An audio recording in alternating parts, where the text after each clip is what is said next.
हरण मंगल करण स्वदेशी देव चंद्र जीगा श्री प्राणनाथ निज मूलपति श्री महराज सुनाम हे जितमल श्यामा जुगल को पल पल करूं प्रणाम याज को पल पल करूं प्रणाम। बोलो श्री प्राणनाथ प्यारे की। पशु पंखियों का इष्ट सने हावंदनों में के नहीं धन धन इनों के भाग अर्थ के जानवरों को कायम है सुहाग कायम है सुहाग सब जीवी में बसते हैं।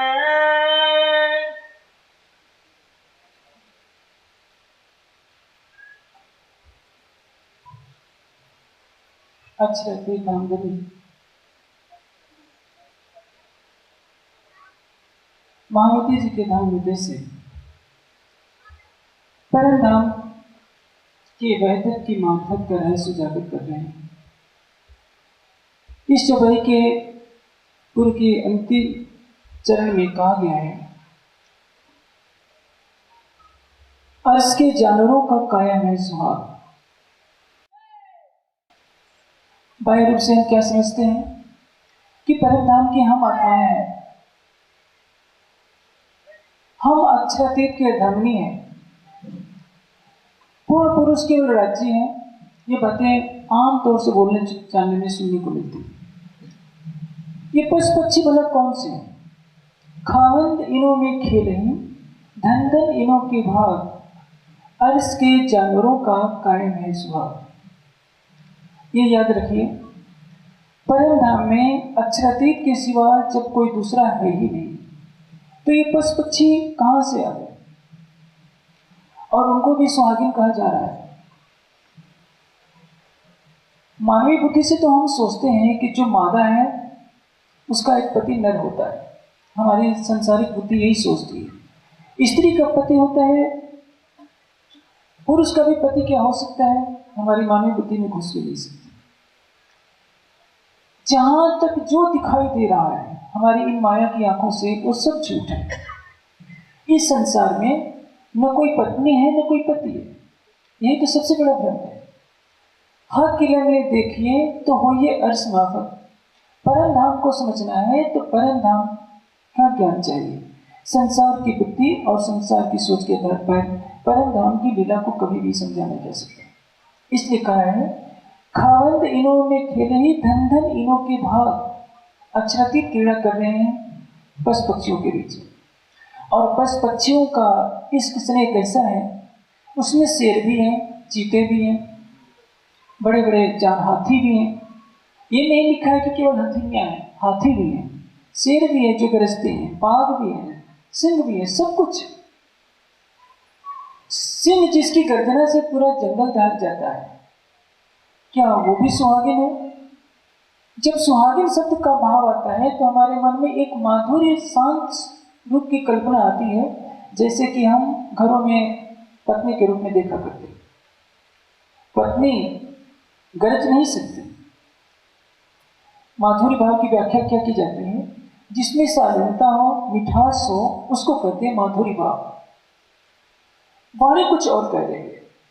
वाणी ये कह रही है कि माधुर्य भाव का अर्थ ही है अपने अस्तित्व को समाप्त कर देना, प्रेम से रिझाना। यहां सेवा की एक बात आती है। एक ही पानी है, जब बहता है तो सामान्य अवस्था में रहता है, बर्फ के रूप में जम जाता है तो उसको हाथ पर रखते हैं तो ठंडक होती है। और जो वही पानी खौलने लगता है, भाप से हमारा स्पर्श होता है तो हमारा हाथ जलने लगता है। पानी एक है, उसके रूप अलग अलग है। सेवा का अर्थ क्या होता है? सेवा के व्यापक रूप होते हैं। जैसे सेवा का मोटे तौर पर अर्थ क्या किया जाता है? एक स्वामी है और उसका एक सेवक है, और सेवक डर के मारे स्वामी के कहने के अनुसार चलता है, जैसा वो कहता है वैसा करे, उसको सेवा कहते हैं।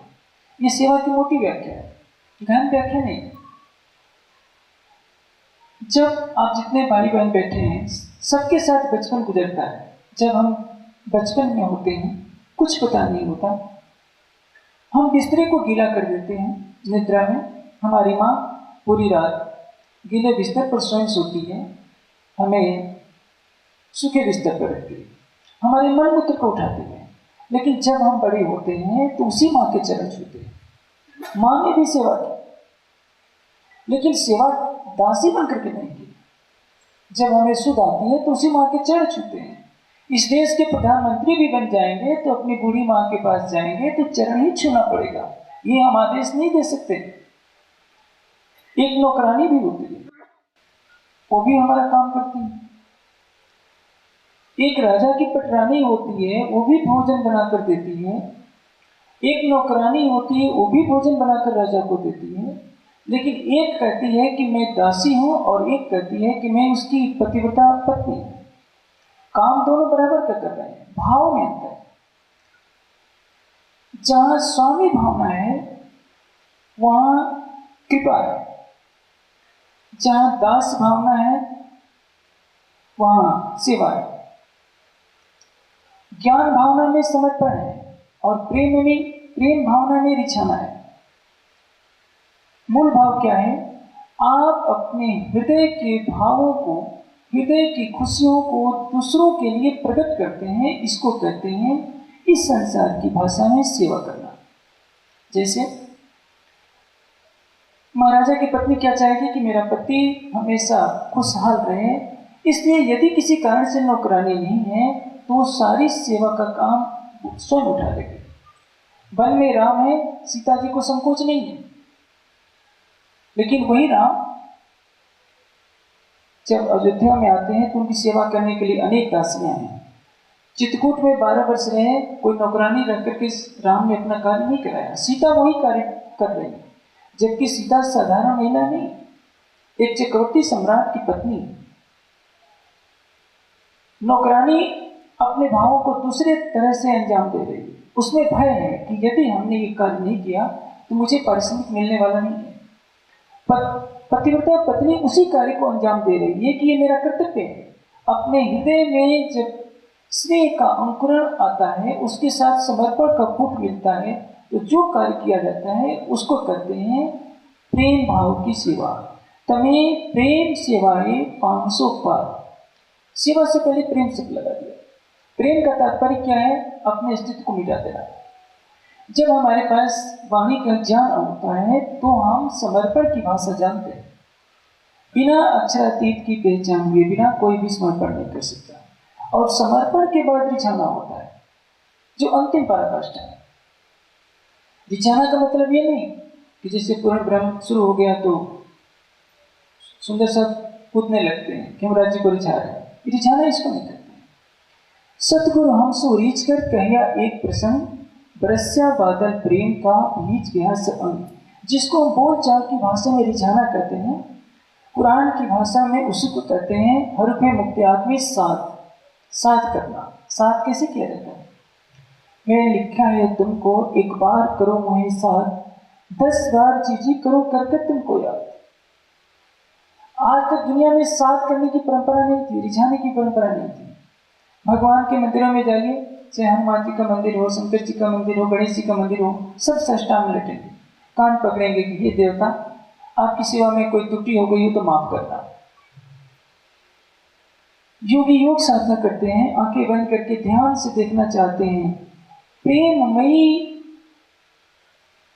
भावनाओं से उसको प्रीतम अपना सर्वस्व मानकर स्वयं को लुटा देना और अपने अस्तित्व को मिटाते हुए उसके लिए कुर्बान हो जाना, इसको कहते हैं रिझाना। महामती जी कहते हैं, अक्षरातीत के स्वर उनके मुख से उच्चरित होते हैं, मैं लिखा है तुमको एक बार करो मुझे साथ, एक बार मुझे साथ करो, एक बार मुझे रिझा लो। राजसभा तो हम दिन में हजारों बार करते हैं, लेकिन राज्य क्यों नहीं आते? हम साथ नहीं करते हैं, हम तो नाम लेते हैं। चाहे भय के कारण लेते हैं या स्वार्थ के कारण लेते हैं। भय से इसलिए लेते हैं कि राज्य का नाम नहीं लेंगे तो कुछ अनिष्ट न हो जाए। स्वार्थ के कारण इसलिए लेते हैं कि राज्य का नाम लगे तो हमारा काम बनता रहेगा। प्रेम में ये शब्द नहीं चलेगा, ये प्रक्रिया नहीं चलेगी। मैं लिखा है तुमको, एक बार करो वही साथ, 10 बार जी जी करो, कर कर तुमको याद। कहते हैं एक बार मुझे रिझा लो, मैं तुम्हारे आगे 10 बार जी जी। जी जी कौन करता है? प्रधानमंत्री अपने नौकर को नहीं कहेगा श्रीमान जी एक गिलास पानी लाइए। कौन कह रहे हैं? नौकर तो कह सकता है कि प्रधानमंत्री जी क्या मैं पानी लाऊं? जी का प्रयोग बड़ा नहीं करेगा, छोटा करेगा। अक्षरातीत कहते हैं 10 बार जी जी करूं, कर कर तुमको याद। क्या संसार में ऐसी कोई भक्ति है? ब्रह्मवाणी के एक एक शब्दों में जो गहन रहस्य है, हम उसको स्वप्न की बुद्धि से नहीं समझ सकते। यदि हमारे हृदय में प्रेम है, हमने अपना दिल दिया है, तो अक्षरातीत के हृदय से उमड़ता हुआ ज्ञान की सागर की रश्मियां, आप उसकी लहरें आपके हृदय मंदिर में प्रवेश करेगी। इसलिए आपको अपना दिल पहले देना होगा। रिझाइए। यदि आपने प्रेम भावना से धनी को रिझा लिया तो मालूम होगा कि पशु पक्षी भी क्या उसी भावना से रिझाते हैं। और अक्षरातीत को पशु पक्षियों में खेलने की क्या जरूरत है? कोई अपने घर कुत्ता पाला होता है, वो भी बहुत प्यारा होता है, लेकिन निश्चित है कि हम अपनी थाल में उसको खिला नहीं सकते, अपने बिस्तर पर उसको सुला नहीं सकते। उसकी गंदगी को हम अपने हाथों से मजबूरी में उठा सकते हैं। यदि हमारे पास नौकर होगा तो नौकर को खावंत इनों में खेले ही धन धन इनों के भाग, अर्श के जानवरों का कायम है सुहाग। याद रखिए, परम धाम में एक ही दिल सभी रूपों में लीला कर रहा है। राज्य के दिल के सिवा और कुछ है ही नहीं। स्पष्ट कह दिया खुलासा के अंदर, खिलौने जो हक के सो दूसरा क्यों कहलाए, ये दूसरा तो कहलाए जो कोई होवे इब्तिदाए। अनादिकाल से परम धाम में कोई भी नहीं है सिवा राज्य के। स्पष्ट क्या है? खिलौने क्या है? पशु पक्षी, खूब खुशहालियां। जब हमारे अंदर ज्ञान की बुद्धि होती है तो हमारी ज्ञान की बुद्धि परम धाम की लीला को थोड़ा सा समझ जाए। थोड़े से का मतलब सागर की एक बूंद के समान समझ जाए। इसलिए संसार के भावों में ही वर्णित करना पड़ता है, अन्यथा हमें आश्चर्य हो जाएगा। जैसे कह दिया जाता है खूब खुशहालियां कहाँ रहेंगी? पुखराज के महलों में। रंगमहल में हम खूब खुशहालियों का अस्तित्व नहीं मान सकते। जब हमें अष्टभर की लीला सिखाई जाती है तो क्या कहा जाता है कि जितने पशु पक्षी हैं, बंदर हैं, चांदनी चौक में सब ला ला करके सामान दे देते हैं। उनको रंगमहल में घुसने की इजाजत नहीं है। तो फिर कालमाया की दुनिया हो गई। वहां भी यदि पहरा हो कि बंदरों तुम वहां नहीं जा सकते, अक्षरातीत का एक स्वरूप नहीं जा सकता, ये कैसी लीला? चौथी रंगमहल के अंदर चौथी भूमिका की चौथी हवेली में नृत्य की लीला हो रही है। आखिर क्यों? एक हवेली में हो रही है, सारा रंगमहल क्या सुना रहेगा? क्या पुखराज, हौज, कौशल, मानी, पहाड़ सब सुना रहेगा? जब आप खेल होता है दूसरे देश में, ऑस्ट्रेलिया में खेल होता है, और गुजरात में आप कमरे में बैठे बैठे वहां का सारा दृश्य देखते हैं, परम धाम को एक बाउंड्री के अंदर कैद खाने में अपने कैद क्यों कर दिया कि बंदरों को अधिकार नहीं रंगमंच में जाने का? नृत्य की लीला जब होगी तो केवल चौथी हवेली में होगी, तो क्या सारी वंचित रह जाए? तो वहदत किसको कहेंगे? वहदत का अर्थ क्या होता है? वहदत कहिए इसको तन मन एक, इस जुदाई जरा नहीं वहदत का विषय, जरा भी जुदाई की कल्पना नहीं। हमने इस संसार के पशु पक्षियों को देखा है जिसमें एक दासत्व भावना होती है। हम पशु पक्षी को पालते हैं, उसको खिलाते हैं, तो उसको हमारे अधीन रहना पड़ता है। परम धाम में ऐसा नहीं है। हक को काम कुछ और नहीं, देवे रूहों लाड लज्जत। जितना इश्क राज्य का श्यामा जी से है, उतना ही इश्क सखियों से है, उतना ही इश्क खूब खुशहालियों से है, उतना ही इश्क पुतलियों से है, और उतना ही इश्क पशु पक्षियों से है, उतना ही इश्क धरती से है, आकाश से है, पेड़ पौधों से है, कंकड़ से। यदि कम या अधिक हो गया तो वो परम धाम नहीं रहेगा, वो कालमय की दुनिया हो जाएगी। ये मत समझिए कि केवल सखियां ही रंगमहल के अंदर चौथी भौम की नृत्य की लीला का रस लेती। सूर्य एक है, एक ही सूर्य जब अपना प्रकाश फैलाता है, गंगा का जल चाहे बाएं किनारे का हो चाहे दाएं किनारे का हो, सभी तरह समान गर्म होगा। लोहे की पटरी चाहे बड़ौदा से गुजरी हो चाहे अहमदाबाद से गुजरी हो, दोनों समान रूप से गर्म होगी। अक्षरातीत का हृदय जो प्रेम की क्रीड़ा का प्रत्यक्ष रूप है, वही तो दृश्य अलग अलग बदल रखे हैं। हमको ये बात बताना था अक्षरातीत के द्वारा परमधाम की आत्माओं, जो मैं कह रहा हूं कि मैं तुम्हारा आशिक हूं, मैं तुमको रिझाता हूं, ये हम समझ नहीं सकते, क्योंकि वहां इतना डुबो दिया था कि समझने के लिए हमारे पास बुद्धि नहीं थी। बुद्धि थी लेकिन हमारी बुद्धि इसकी लीला के रसपान में डूबी थी, जानने में नहीं। सबसे पहली बात, जो अक्षरातीत परम धाम की आत्माओं के साथ क्रीड़ा कर रहे हैं, वही अक्षरातीत किसी न किसी रूप में पशु पक्षियों के साथ भी क्रीड़ा कर रहे हैं। धने इनो के कारणे स्वरूप धरे कई कोट करो, मन चाया देवी दर्शन ऐसे आशिक हक्के दो। कोई पशु पंछी चाहता है कि राज्य हम पुखराज में है, नीर सागर में है, कहीं भी हो, उसकी इच्छा हो कि मुझे अभी युगल स्वरूप दिखना चाहिए, राज्य को उसी क्षण दिखना पड़ेगा, अन्यथा परम धाम नहीं। ये तो हमारी बुद्धि को समझाने के लिए कह दिया जाता है कि राज्य समाधि तीसरी भवन की प्रसाद पर खड़े होते हैं, चांदनी चौक में पशु पक्षियों को दर्शन देते हैं, ताकि हमारी माया की बुद्धि समझ जाए। इस दुनिया के भाव के अनुसार एक मर्यादा बना दी गई है, जिसे राजा अपने महल में रहता है, उसके जो मंत्री कहीं और होते हैं, दास दासियां कहीं और होते हैं, सेना कहीं और होती है। सेना को राजा के रंगमहल में रहने का अधिकार नहीं होता, मंत्री को रहने का अधिकार नहीं होता। ऐसे कहा जाए तो हम परमधाम की लीला को समझ जाएंगे। अन्यथा यदि वहदत की मारिफत, वहदत की हकीकत क्या है? वहदत की हकीकत है कि जो राज्य के दिल में है वही श्यामा जी के दिल में है और वही सखियों के दिल में है। ये वहदत की हकीकत है। वहदत की मार्फत क्या है? एक ही दिल है सभी रूपों में, आकृति अलग अलग दिखाई दे रही है।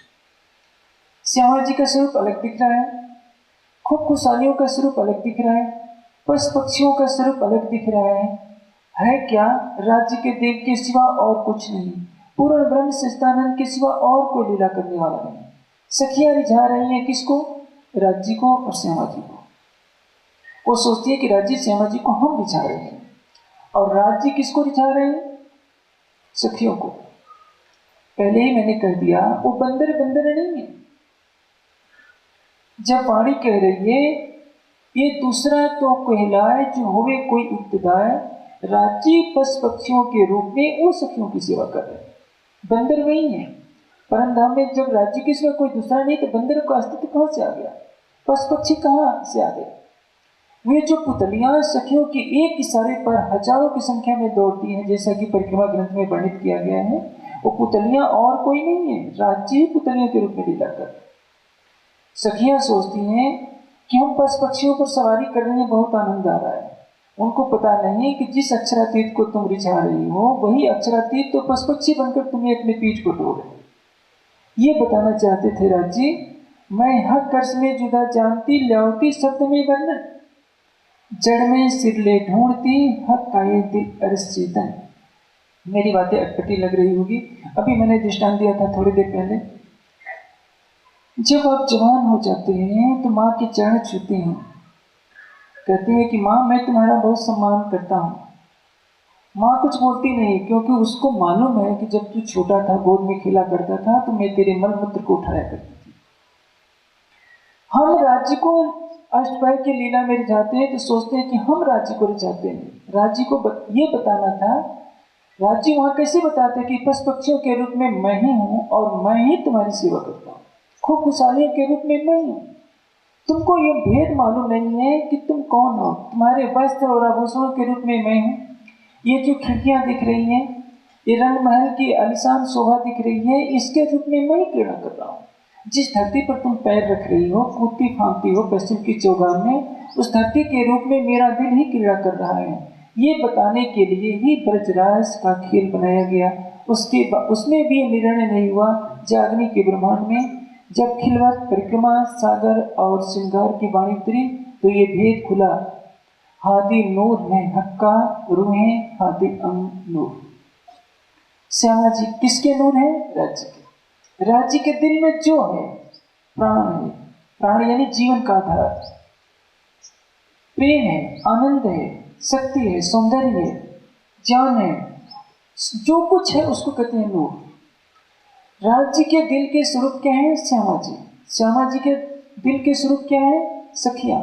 सखियों के दिल के स्वरूप क्या है? खूब खुशहालियां। खूब खुशहालियों के दिल के स्वरूप क्या है? पुतलियां।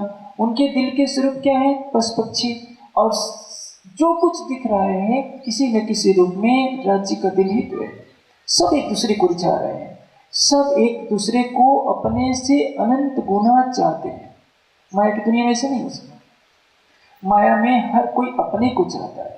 प्रेम की पहली शर्त है अपने अस्तित्व का समापन।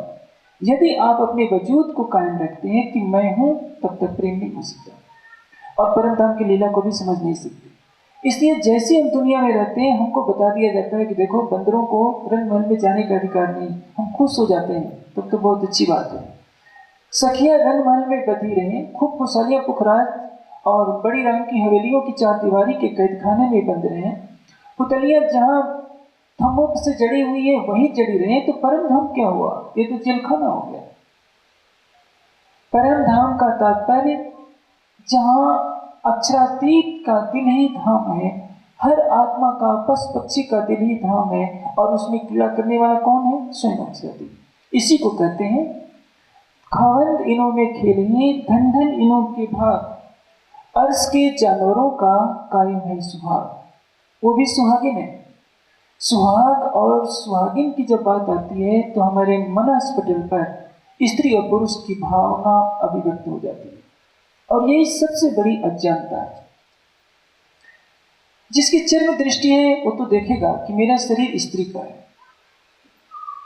बालिका होती है 12 साल की, उसको पहले सिखा दिया जाता है कि देखो तुम लड़की हो, तुम्हें श्रृंगार करना है। कोई जवान व्यक्ति होता है उसको पहले कहा जाता है कि देखो तुम पुरुष हो, तुम मर्द हो, तुम्हारी बड़ी बड़ी मूछें होनी चाहिए, तुम्हें ऐसे चलना चाहिए, ऐसे भाव भंगिमा करनी चाहिए। ये सारी बातें सांसारिक धरातल पर है। अध्यात्म का पक्ष कहता है कि जो दृश्यमान जगत है इसके तो सारे रूप ही बदल गए। हमें क्या पता पुरुष के चोले में जो बैठा हुआ जीव है कितनी बार स्त्रियों में रह चुका है, और स्त्री के तन में बैठा हुआ जो जीव है कितनी बार पुरुष के चोले में रह चुका है। कितनी बार वो गाय बना, कितनी बार घोड़ा बना, कितनी बार पशु पक्षी बना, कितनी बार कीड़े मकोड़े बना। हम शरीर के आधार पर ही तो सारी मर्यादाएं स्थापित कर रहे हैं। ये सारी मर्यादाएं कालमाया के ब्रह्मांड की हैं, परम धाम की नहीं। परम धाम में जहां एक दिल दूसरे को रिझाता है उसको क्या कहते हैं? प्रीतम। एक बात मैं कहना चाहूंगा, हम प्राणनाथ का अर्थ क्या लेते हैं? वे हमारे जीवन के आधार है, तो हम क्या है? इसका उत्तर वाणी देती है, प्रीतम मेरे प्राण की अंगना आतम नूर, मन कल्पे खिल देखते सोए दुख करूं सके। प्रीतम मेरे प्राण की, जो प्राण का प्रीतम है उसको क्या कहते हैं? प्राणनाथ। यहाँ ये कथन अक्षरातीत का है, महामती जी का नहीं। प्रीतम मेरे प्राण के अंगना आतम नूर, तुम मेरी नूरी अंगना हो। कौन कह रहा है? राज्य। राज्य परम धाम की आत्माओं को कह रहे हैं कि तुम मेरे प्राणों के प्रीतम हैं, तुम्हारे बिना मेरा अस्तित्व नहीं। हम कहते हैं कि राज्य आप हमारे प्रीतम हैं प्राणों के। राज्य कह रहे हैं तुम मेरे प्राणों के प्रीतम। कहने का तात्पर्य क्या है? राज्य के सिवा तो कोई दूसरा है नहीं। श्यामा जी भी वही हैं, सखियां वही हैं, लेकिन माया की दुनिया में हम श्यामा जी का श्रृंगार अन्ना भाव में करते हैं। राज्य को पूर्ण पुरुष के रूप में देखते हैं, क्योंकि पुरुष किसको कहते हैं? पुरुष एनांत पुरुष, जो सर्वत्र पूर्ण हो रहा हो उसको कहते हैं पुरुष। परम धाम में राज्य ही असंख्य रूपों में लीला कर रहे हैं। श्यामा जी सखियों, खूब खुशहालियों, परम धाम के 25 पक्षों के रूप में उनके सिवा कोई नहीं है, इसलिए शास्त्रीय भाषा में उनको पूर्ण पुरुष कहते हैं। लेकिन पूर्ण पुरुष की लीला कैसी होती है, समझाने के लिए दृष्टांत भर दे दिया जाता है कि सागर लहराता है, लहरें उमड़ती हैं, लहरों के माध्यम से सागर लहराता है। लहरें स्त्रीलिंग में कही जाती हैं और सागर को पुल्लिंग में। सूरज उगता है किरणों के साथ, किरणें फैलती हैं, किरणों को हमेशा स्त्रीलिंग में दर्शाया जाता है। जैसी इस दुनिया की भाषा है, समझने की मानसिकता है, उसी के अनुसार महामती जी ने परिक्रमा ग्रंथ को वर्णन किया, क्योंकि परम धाम की स्वलीला अद्वैत को समझने के लिए संसार युग मिलता है। इसलिए कीर्तन ने तो स्पष्ट कर दिया, अद्वैत शब्द जो बोलिए तो सिर पड़े उतर। अद्वैत की व्याख्या कौन करेगा? जिसका सिर ना हो। यहां तो सारे सिर वाले बैठे हैं।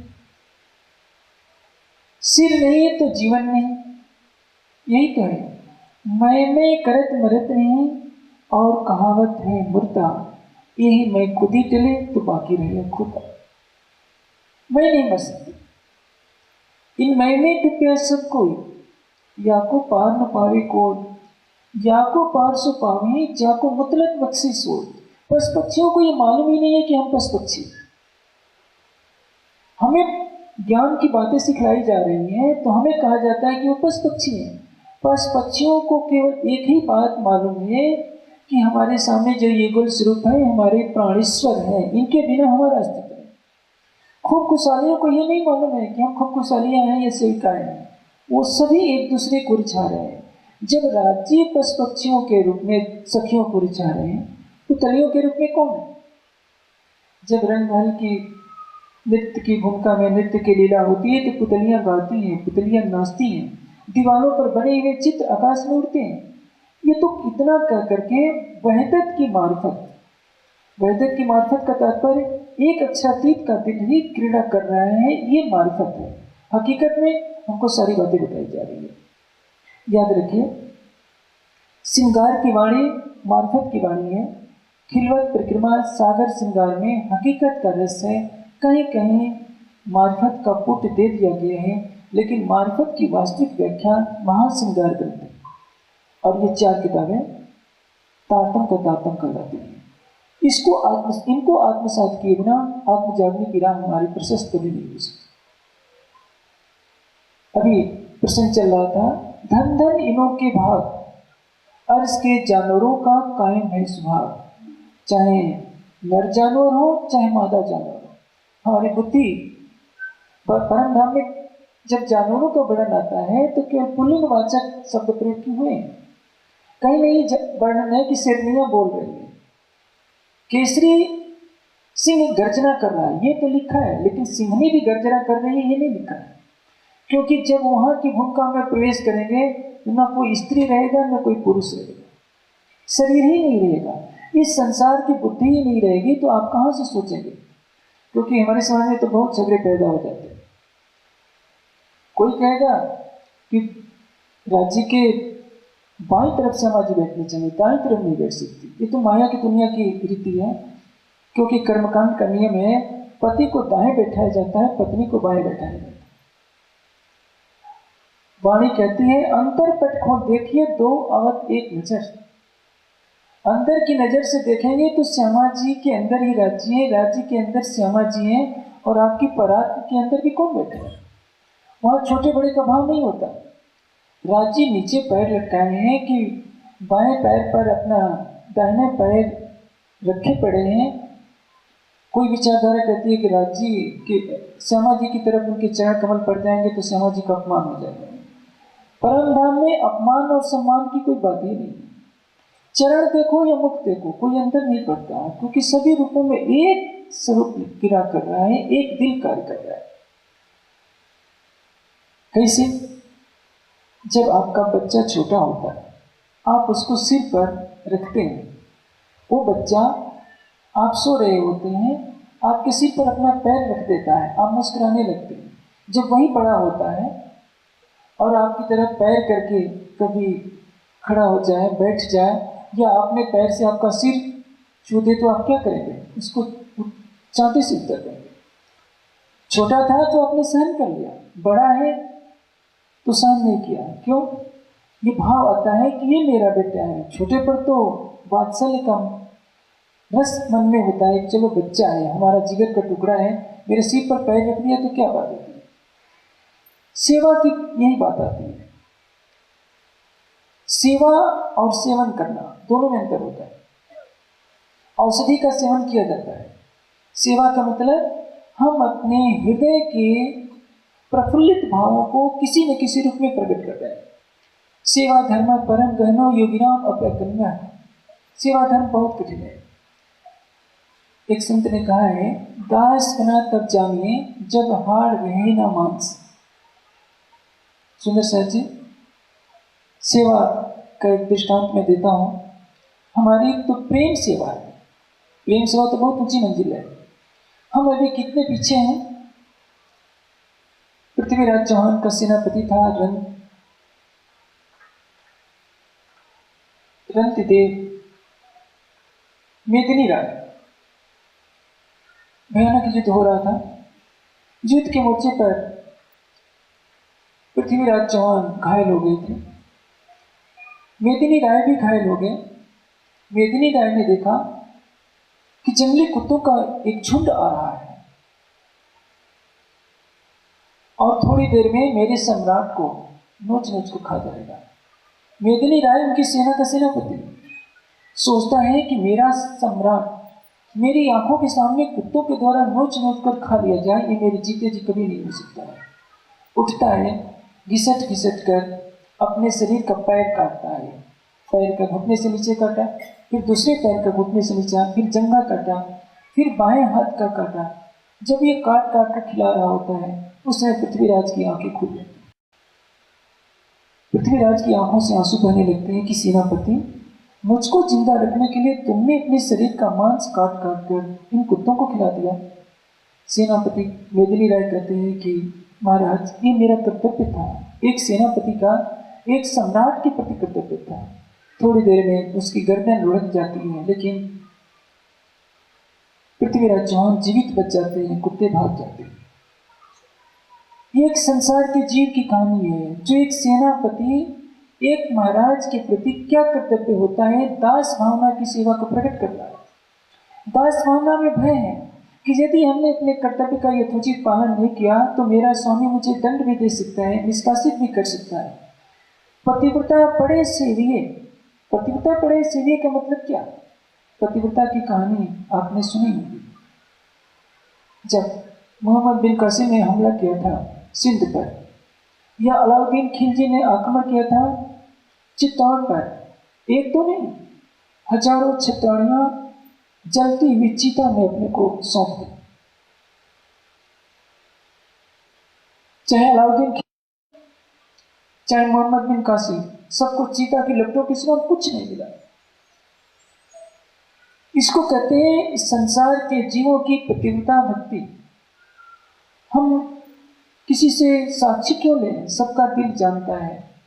क्या हम मेदिनी राय बन सकते हैं? दास भाव की सेवा में भी हम बहुत पीछे हैं।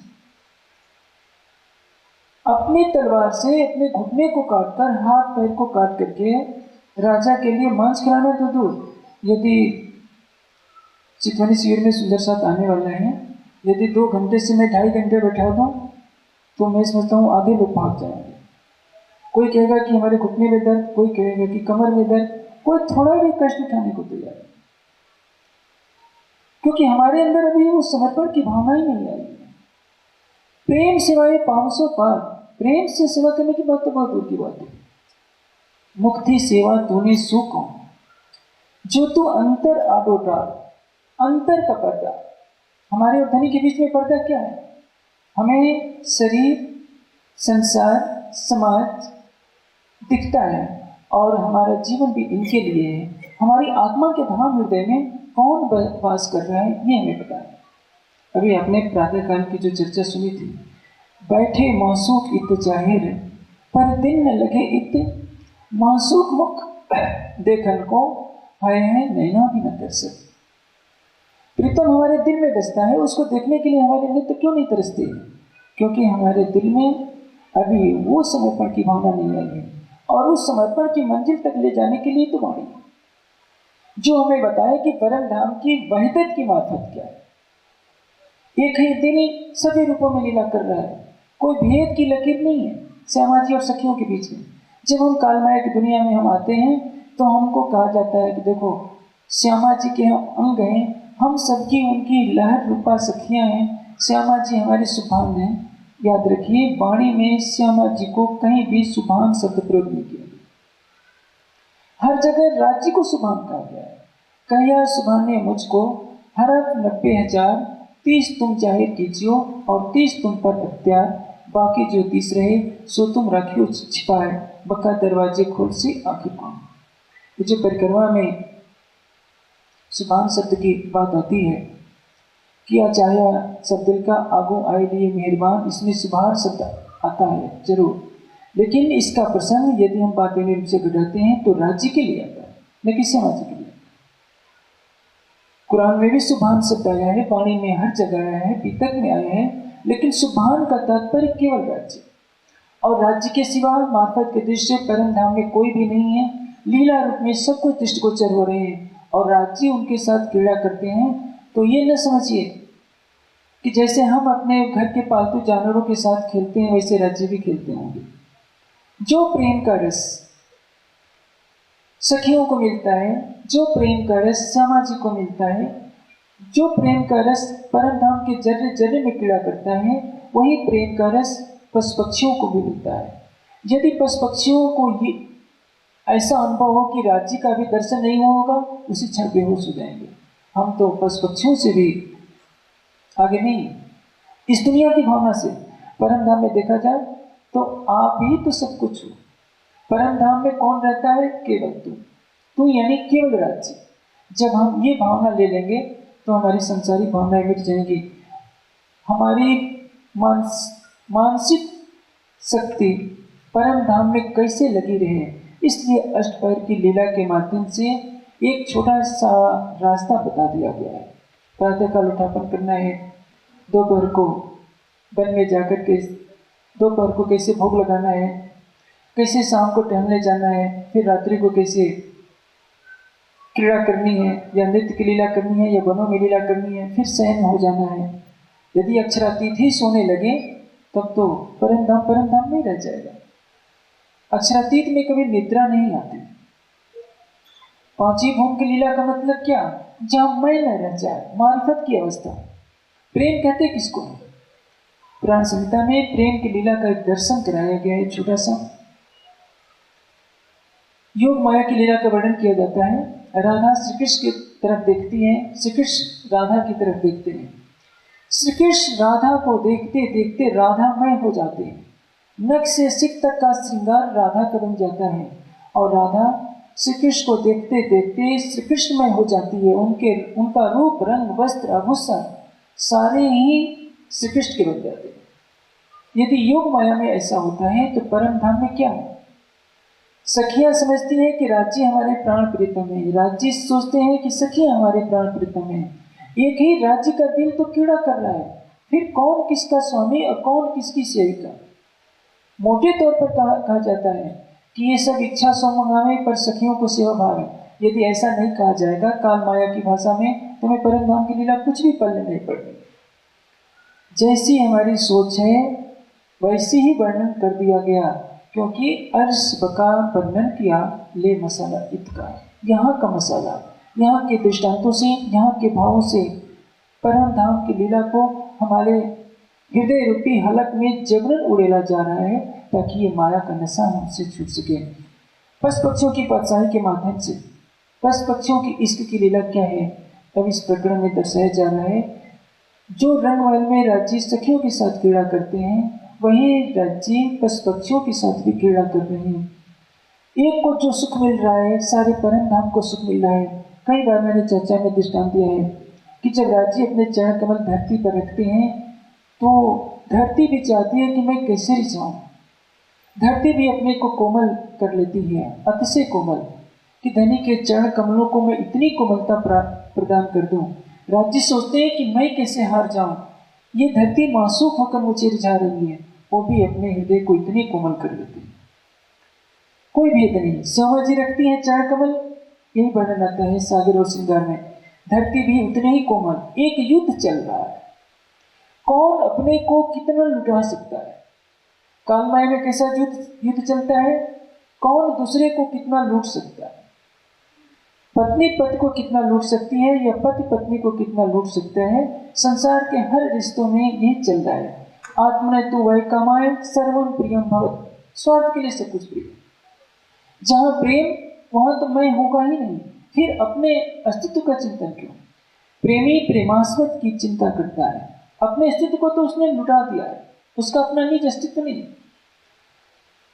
जहां तक मैं है, अभी मैंने थोड़ी देर पहले चुपाई कही थी, मैंने करत मरत नहीं और कहावत है मुद्दा। हम कहते हैं कि हम मर गए, लेकिन फिर भी कहते हैं कि मैं मर गया। जब आप मर गए तो मैं का उच्चारण कहां से होगा। मैं बिन मैं मरे नहीं, मैं कुमार ना मैं। शरीर की मैं नहीं। आप काले हैं या गोरे हैं, ठिकने हैं या लंबे हैं, स्त्री हैं या पुरुष, इससे कोई लेना देना। आप ज्ञानी हैं या मूर्ख हैं, पापात्मा हैं या पुण्यात्मा है, आप दुष्कर्मी हैं या साधु कर्मी हैं, इससे कोई लेना देना नहीं। आपकी आत्मा परात्म की प्रतिबिंब स्वरूप है। आप ब्रह्मात्मा हैं तो ब्रह्मात्मा अक्षरातीत का ही अंग है। सूर्य का स्वरूप तो ऐसा ही होगा जैसे उसकी किरणों का स्वरूप होगा। सागर का जल जैसा अंदर में होगा, ऊपर लहराने वाला जल भी वैसा ही होगा जो लहरों के रूप में क्रीड़ा कर रहा है। ये भावना दर्शाने के लिए ये सारी बातें बुद्धि के धरातल पर कही जा रही है। जब आप चितवनी में डूबेंगे, प्रेम की रसधारा आएगी, तो ये सारा कुछ खेल समाप्त हो जाएगा। पानी कहती है सागर के अंदर, पियो नेत्रों नेत्र मिलाइए जो उपजे आनंद घन, तो प्रेम रसायन पीजिए जो आत्म थे उत्पन्न। पियो नेत्रों नेत्र मिलाइए, क्यों कहा गया।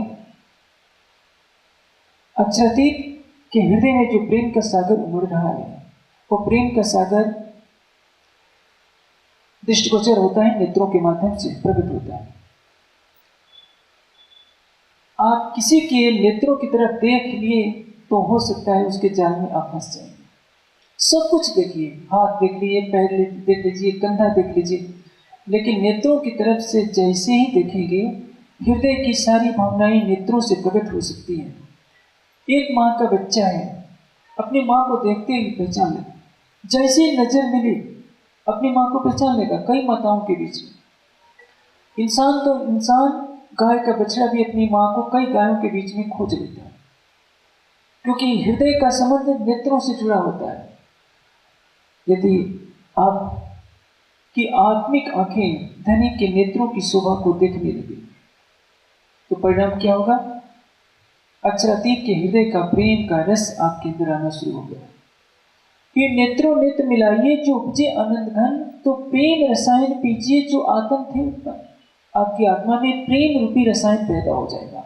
जब प्रेम का रसायन पैदा हो जाएगा तो आपकी बुद्धि में ये शक्ति ही नहीं रहेगी सोचने की 3 सीढ़ियां चढ़नी है कि 3 सीढ़ियां नीचे उतरनी है।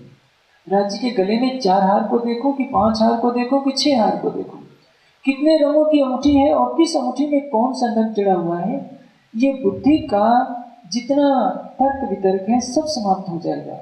वहां लगेगा केवल मेरा प्रीतम है, जिसके एक अंग अंग में असंख्यों कामदेवों की शोभा बसी हुई है। असंख्यों कामया के ब्रह्मांडों की जो सुंदरता है, अक्षरातीत के नख के एक नख की भी सुंदरता की बराबरी नहीं कर सकती। उस शोभा को आप देखने जा रहे हैं, वहां बुद्धि का कोई काम नहीं। अक्षर ब्रह्म से तो ज्यादा बुद्धिमान हम और आप नहीं हो सकते। उनकी जागृत बुद्धि अस्राफिल पहली बार ब्रह्मांड में आई है, जिसे धर्म ग्रंथों के भेद खुले। उनके जोश का स्वरूप आया, अक्षर के जोश का फरिश्ता, तो बेहद का ज्ञान मिला। और उनके मन के सपने का स्वरूप नारायण इस सृष्टि में आते हैं, तो उनके रोम रोम से न जाने कितने ब्रह्मा विष्णु शिव प्रकट होते हैं और उनके दिए हुए ज्ञान को ऋषि मुनि संसार में फैला देते हैं। और उस ज्ञान की थोड़ी सी अंश मात्रा को हम लोग लेकर के ज्ञानी जन कहलाते हैं। याद रखिए, जहाँ प्रेम की रसधारा बह रही है वहाँ तर्क वितर्क का कोई प्रश्न नहीं होता। लेकिन मैं ये नहीं कहता हूँ कि आप अंधश्रद्धा के अनुयायी बन जाइए। ज्ञान को तर्क की कसौटी पर कसिए, निष्पक्ष हृदय की अंत आवाज को सुनिए। लेकिन जहाँ भक्ति का प्रश्न है, जब राज्य को देखना चाहते हैं तो अपनी ज्ञान की पिटारी को बाहर रख दीजिए। ज्ञान का बोझ यदि सिर पर आप ढो करके चितवनी करने बैठेंगे तो आपके आगे अंधेरा के सिवा कुछ नहीं दिखता है। नहीं तो अक्षर ब्रह्म परम धाम के अंदर अक्षर धाम में रहते हैं, चांदनी चौक में भी आ जाते हैं और कोई और नहीं, राज्य के ही साक्षात सत्संग हैं, फिर भी मोल मिलावे में घुस नहीं सकते क्योंकि प्रेम का स्वरूप नहीं है। इसलिए तो कहा, अब आओ रे इश्क भानुहा करो चरण तले विश्राम। इश्क तो मेरे अंदर आ जा, जिससे मैं करूं चरण तले विश्राम, आपके चरणों में विश्राम करूं, चरणों की शोभा में देखती रहूं। चरणों का तात्पर्य नख से सिख तक की शोभा। और ये कब होगा? इसके लिए तो दिल देना पड़ेगा। मुक्ति सेवा तूने सो कहूं जो तू अंतर आडो टाल, अनेक विध सेवा तरी तूने उपद से तत्काल। मैंने कहा, दास भाव से जो समर्पित किया जाता है हृदय की भावनाओं को, नौकर या नौकरानी अपने मालिक की सेवा करते हैं, वो है दास भाव की सेवा। प्रेम भाव की सेवा केवल ब्रह्म सृष्टि करती है। ज्ञान भाव की सेवा ईश्वरी सृष्टि करती है। उसी में समर्पण की मंजिल वहां से शुरू होती है। बिना ज्ञान के कोई समर्पण नहीं कर सकता। जब प्रेम भाव में डूब गए, उसको कहते हैं रिझाना, उसको कहते हैं साथ। वहां से चितवनी की राह शुरू होती है। और चितवनी का तात्पर्य है अंतर्दृष्टि से देखना। न मेरा तन, न मेरा नाम, न मेरा ये रूप, न ये मेरा संसार, कि मैं तो तुम्हारी केवल, मैं केवल आपकी हूँ और मैं कुछ नहीं हूँ, तेरी ही हृदय स्वरूपा हूँ। जब ये भावना आ जाती है, अंतर के पट खुल जाते हैं। एक रस होइए इश्क सो चले प्रेम रस बोर, फेर फेर प्याले लेते श्याम श्यामा जी हुजूर। एक रस, कोई भेद नहीं रह गया। दूध में पानी को घोल दीजिए, दूध को खूब चम्मच से हिलाइए और बोलिए पानी कहाँ है, कहाँ से निकलेगा, क्योंकि वो तो ओतप्रोत हो चुका है। दूध में मिश्री घोल दीजिए, चिल्लाते रहिए मिश्री तो कहाँ गई, दिख क्यों नहीं रही है। मिश्री ने दूध के साथ आत्मसात अपने को कर लिया है।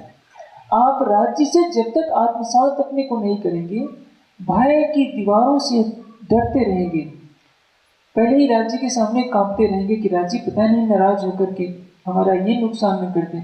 मैंने आज बढ़िया रुमाल नहीं चढ़ाई, बढ़िया भोग नहीं लगाया, कहीं नाश ना हो जाए, तब तक राज्य आपको नहीं मिलेगी।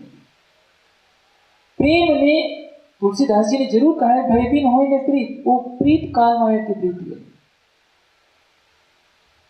एक सूफी फकीर बहन हुई है, राबिया साहब नाम है। मौलवी लोग क्या कहते हैं कि जो 5 बार नमाज नहीं पढ़ेगा उसको दोजख में डाला जाएगा। राबिया कहती है कि जब मैं अल्लाह ताला के पास जाऊंगी तो अल्लाह ताला से कहूंगी, अल्लाह ताला मुझे 2 चीजें दान कीजिए। एक तो ये जो भय बैठा रखा है, दोजख, इसको मैं पहले जला देना चाहती हूँ। चलिए दोजख हट जाए तो अच्छी बात है, जन्नत को क्यों जलाना है। रबिया कहती है कि अल्लाह ताला आपको इन लोगों ने एक हुआ बना रखा है, भय से यदि नमाज पढ़ी जाए तो नमाज ही क्या, वो तो नौकरी है। भय से यदि सेवा की जाए तो सेवा क्या है। डर के मारे यदि डरते कांपते मन से चितवनी की जाए तो चितवनी क्या है।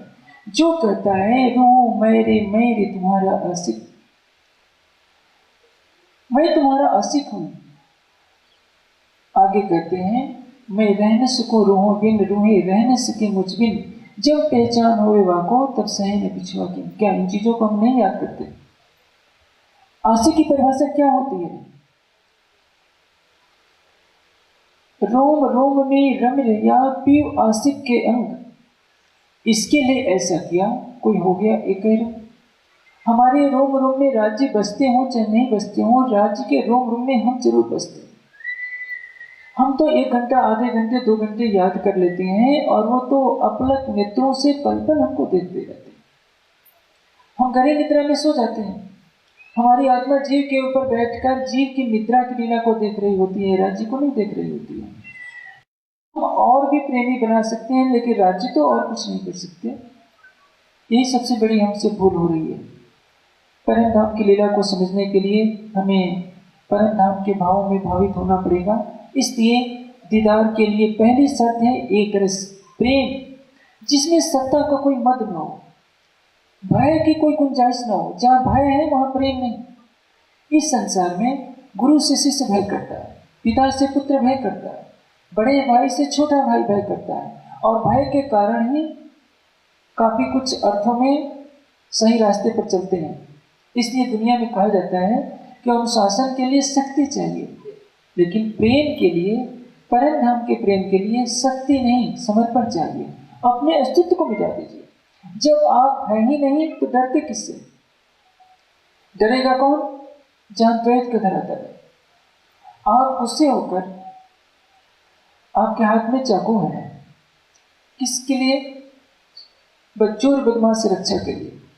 यदि आप अपने चाकू से अपने सीने में मारने लगे, अपनी ही भुजा को काटने लगे, तो लोग क्या कहेंगे?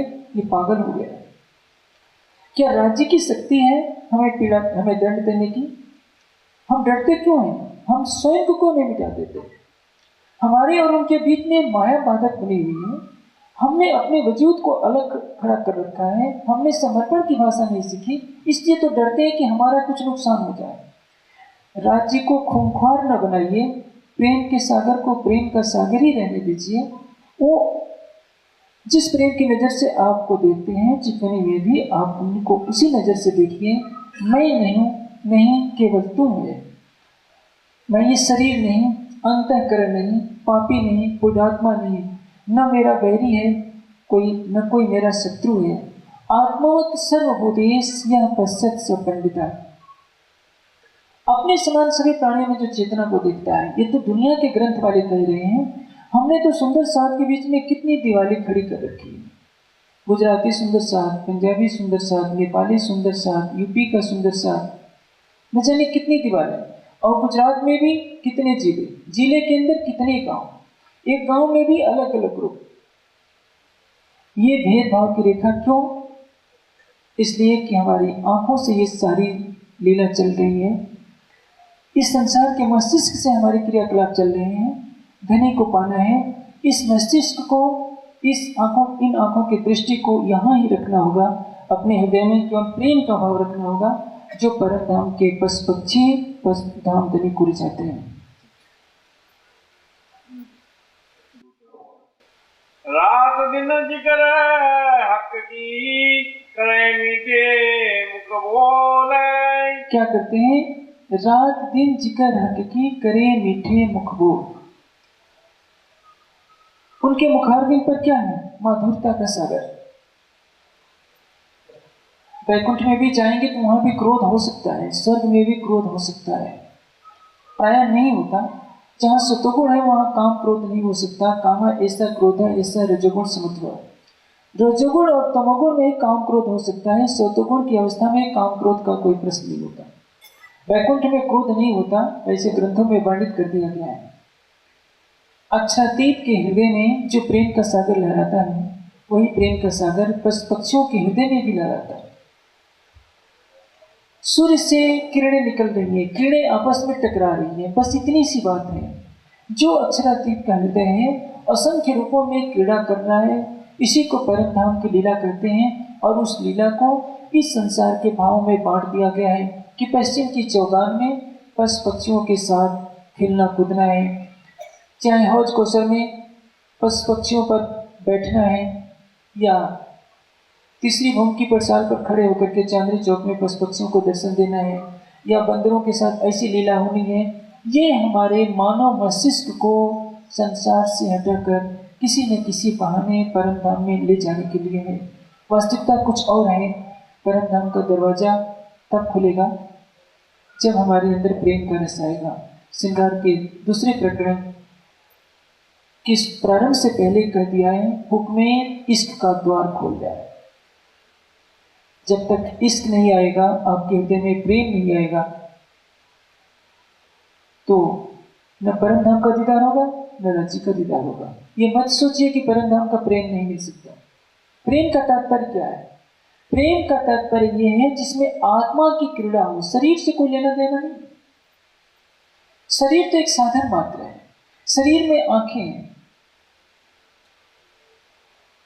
आंखें रूप को देखना चाहती हैं।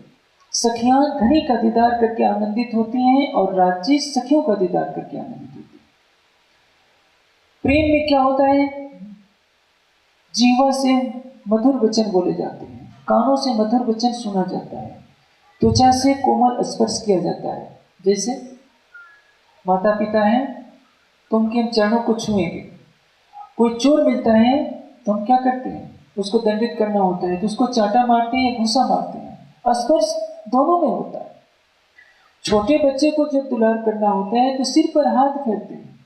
चोर को सजा देनी होती है तो घूसा उसके सिर पर लगाते हैं। भावना अलग अलग होती है, स्पर्श दोनों में। हमारी जो इंद्रियां हैं संसार के विकारों को देख रही है, उसका रसपान कर रही है। हमारे ये कान निंदा रस सुनकर खुश होते हैं। जीवा कट वचन बोल करके खुश होती है कि मैंने अमुक व्यक्ति को इतना कट वचन कह दिया।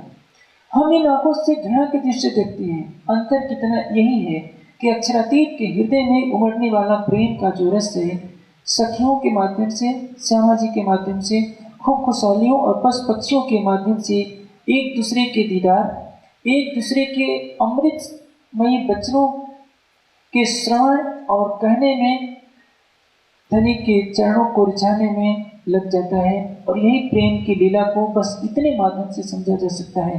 अंतर इतना ही है कि यहाँ 5 इंद्रियां हैं, हर इंद्रिय के अलग अलग विषय हैं। परम धाम में एक एक इंद्रिय में सभी गुण आते हैं। एक एक कण में वही इष्ट भरा है जो श्यामा जी और सखियों में है। श्यामा जी के सौंदर्य में और सखियों के अंदर कोई भी अंतर नहीं है। सखियों के सौंदर्य में और खूब खुशहालियों के सौंदर्य में किसी भी तरह का अंतर नहीं है। खूब खुशहालियों को जो नौकरानियां समझने की हम भूल करते हैं, ये बहुत बड़ी भूल है।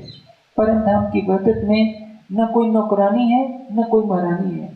जब हम राज्य महाराज कहते हैं तो मुझे बहुत हंसी आती है। हमने तो राज्य को एक बहुत छोटा सा खिताब दे दिया, महाराज। श्यामा जी के आगे महारानी। राज्य और श्यामा जी को महाराज और महारानी जब बोलते हैं तो ये बात वैसे ही है, सागर को एक छोटा सा तालाब बना देते हैं या हीरे को कांच का टुकड़ा बना देते हैं। दुनिया के इष्ट देवों को आप महाराज और महारानी कह सकते हैं। राज्य का अर्थ क्या होता है? राज का अर्थ क्या? हमारा सर्वस्व। जब हम महाराज कह देते हैं तो वहाँ एक बाउंड्री लाइन खड़ी हो जाती है कि इसके आगे कुछ। महारानी कह देते हैं तो लगता है कि कोई बहुत बड़ी महारानी होगी। भावों की अभिव्यक्ति में सब कुछ हो जाता है। आप और तुम में और तू में बहुत कुछ छिपा हुआ है। जहाँ आदर सूचक है वहाँ एक दीवार है, अपने मन की बात नहीं कही जा सकती। तुम में भी कुछ होता है, छोटे को भी तुम कहा जाता है, लेकिन यदि तू कह दिया तो किसको कहा जाएगा? जहाँ सर्वस्व है, जहाँ अपने हृदय का टुकड़ा है, जहाँ अपना हृदय ही दूसरे रूप में खड़ा हो, उसके लिए केवल तू का शब्द प्रयोग होता है। और इसकी व्याख्या करने में संसार का कोई भी भाषा भी जानी समर्थ नहीं है। संसार की कोई भी भाषा इस तू का अनुवाद नहीं कर सकती। हर भाषा में इसका अनुवाद तो मिल जाएगा, लेकिन भावों की अभिव्यक्ति जिस तू में प्रकट होती है, इसको हम किसी भी भाषा में अनुवादित नहीं कर सकते हैं। और सच पूछा जाए, यदि हमें परम धाम को देखना होगा, युगल स्वरूप को देखना होगा, तो अब तक जो हम सिर पर संकीर्णता की चादर, सिर पर संकीर्णताओं का बोझ लादे फिरते हैं, सांप्रदायिकता का बोझ लादे फिरते हैं, इन सारी मान्यताओं से अलग हटना पड़ेगा। सागर की वाणी क्या कहती है, सिंगार की वाणी क्या कहती है, इसको हमें अंगीकार करना होगा। इसको अंगीकार किए बिना न हम अपने दिल को राज्य को दे सकते हैं, न राज्य के दिल में हम वास तो कर रहे हैं, लेकिन जो अरस परस की बात है, हम हक में, हक हम में और हक बिना सब ख्वाब शरीयत तरीकत से ऊपर उठकर हकीकत से होते हुए मार्फत में अरस परस नहीं हो सकती। ये ठीक है, मार्फत की विलास लीला परम धामी हो सकती है, लेकिन इस जागने के ब्रह्मांड में ज्ञान की दृष्टि से प्रेम का रस लेकर के हमें उसी मंजिल को पाना होगा। मासूक हंसकर तब मिले जब हके दिया इश्क। इसलिए ये मत सोचिए कि माया के संसार में परम धाम के प्रेम को अवतरित नहीं किया जा सकता। हाँ, जब तक हमारी दृष्टि में शरीर है, तब तक आपके अंदर प्रेम नहीं आ सकता। जब तक आपकी चिंतनशीलता में, आपके चिंतन में इंद्रियां हैं, आंख है, कान है, जीवा है, इसका बोध है, तब तक आपके अंदर प्रेम नहीं आ सकता। जब आप शरीर से, संसार से परे हो जाएंगे, इसी तन में, इसी संसार में आपके हृदय में प्रेम का एक झरना प्रवाहित होगा और उस झरने में बैठे होंगे युगल स्वरूप। इसलिए धर्मधनी ने बार बार कहा है, प्रिय नेत्रों नेत्र मिलाइए जो उपजे अनंत धन, तो प्रेम रसायन पीजिए जो आत्म थे उत्पन्न। एक रस होइए इश्क सो, चले प्रेम रस पूर, फिर प्याले लेते हैं श्याम श्यामा जी हुजूर। मेरा समय पूरा होता है। मैं आशा करता हूँ कि सुंदर साथ सेवा, समर्पण, रिझाना, इन भावों को समझते हुए प्रेम के पवित्र मार्ग पर चलने का प्रयास करेंगे। प्रेम जो अक्षरातीत के हृदय का बहता हुआ रस है, जिसमें डुबकी लगाए बिना हम अक्षरातीत को नहीं जान सकते। बौद्धिक धरातल पर हम अक्षरातीत की तरह तरह से व्याख्या कर सकते हैं, अनेक भाषाओं में व्याख्या कर सकते हैं, ये कोई बड़ी बात नहीं। लेकिन अक्षरातीत को जानना है तो अपने दिल में प्रेम की शिक्षा बसाइए, उस प्रेम के सिंहासन पर धनी को बैठाइए। अर्ज तुम्हारा मेरा दिल है, इत आए करो आराम, सेज बिछाई रुच रुच के, यही तुम्हारा रास्ता। अब चलिए। करे मीठे मुख बोले, करे मीठे मुख बोले, सब दिल में बसत है, सब दिल में बसत है, करत है कलोल, करत है कलोल, रात दिन जिक्र हक की, रात दिन जिक्र हक की, करे मीठे मुख बोले, करे मीठे मुख बोले, करे मीठे मुख बोले, बोले श्री प्राणनाथ प्यारे की जय। अधिक जानकारी के लिए देखें www.spjin.org।